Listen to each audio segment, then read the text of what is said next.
Okay guys, and girls, I'm gonna shoot a quick video of this 1993 Land Rover Defender. Wasn't, imported from Europe. Has a clean US title now. It has been titled and licensed in Tennessee. Actually, I think in 3 states, but Tennessee, North Carolina, and maybe Pennsylvania. But anyways, it's a 1993. It is a diesel, 5-speed. Anyways, there is a little bit of corrosion on the doors. That, the thing could use buff because there's some scratches from being driven, used and going through brush or whatever. Little corrosion on the doors, but not bad. And it's in better shape than a lot of them that I looked at, but it is, by no means, we'll call it restored, if we want to call it that. The frame, I looked at a lot of these over the years, and the frame is in pretty rough shape. This frame has minor scale on it that you could Scotch-Brite off and paint up real nice. I kind of don't do that on things that I know are notorious for having bad frames anymore, because then people think you're hiding something. And here, when it got cold out, this passenger side latch got a little sticky because somebody used white lithium grease instead of PB Blaster or a AWD 40. Anyways, but I'll take care of that anyways.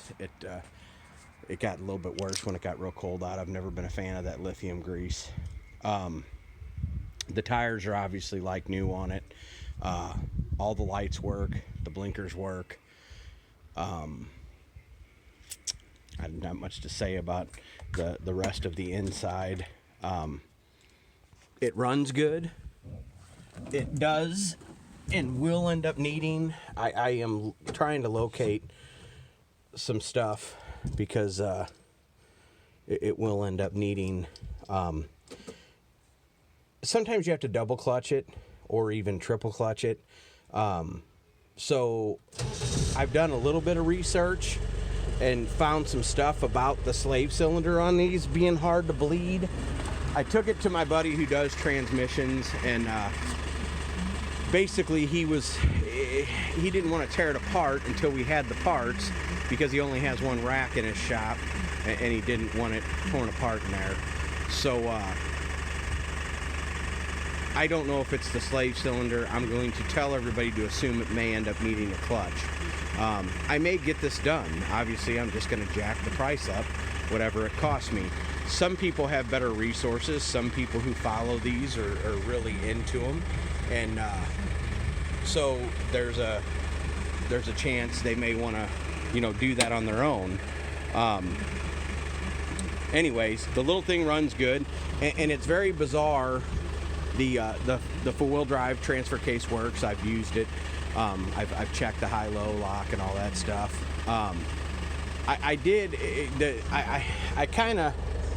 We're really kind of unsure how to take it. The radio works. It does have an aftermarket radio in it.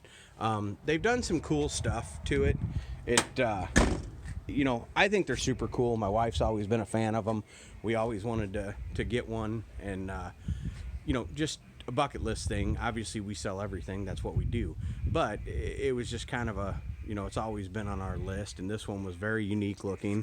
Had a lot of cool stuff, already done to it that we liked. So I guess, as far as starting, we've had some 20-degree nights here. The thing starts great. It is a little cold-natured. I've noticed if I let it, idle and warm up in the morning, before I take off, it seems to run a little bit better than if you just try to take off after you started and it's cold. I always let it run a little bit. So I guess there's really not, like I said before, this thing's in a lot better shape than a lot of them I've seen, and I have not tried to hide anything underneath it yet because I wanted to shoot this video first. If I get time, I may go back and scuff that frame and put some paint on it and everything, but I wanted people to see what it looked like first, because I've seen some of these that the frames are really, really rough.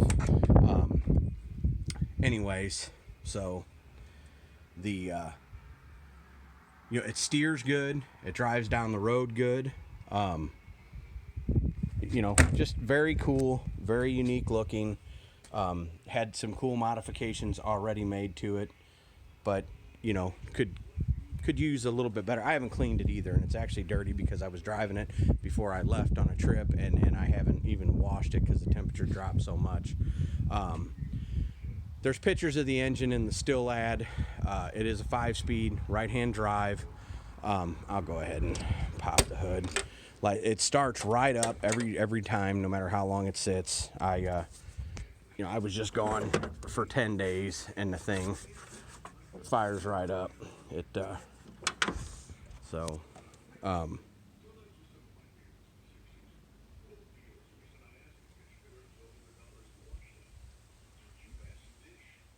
I'm not really here.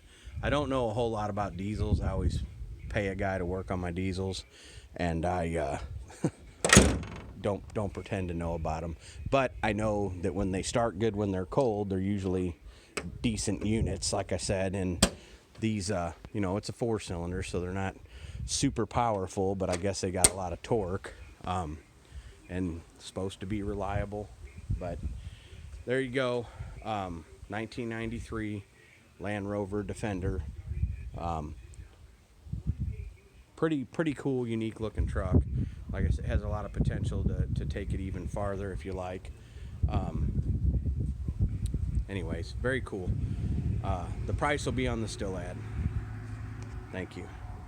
And as I was saying, I've been driving it like it is, but sometimes I'll have to double or triple clutch it, to get it to work properly. There's no rhyme or reason for it either, because it would kind of throws me on the situation. Sometimes it'll drive perfectly, all the way to town and back and wherever I go, and then sometimes you got to double and triple clutch it. It's very weird.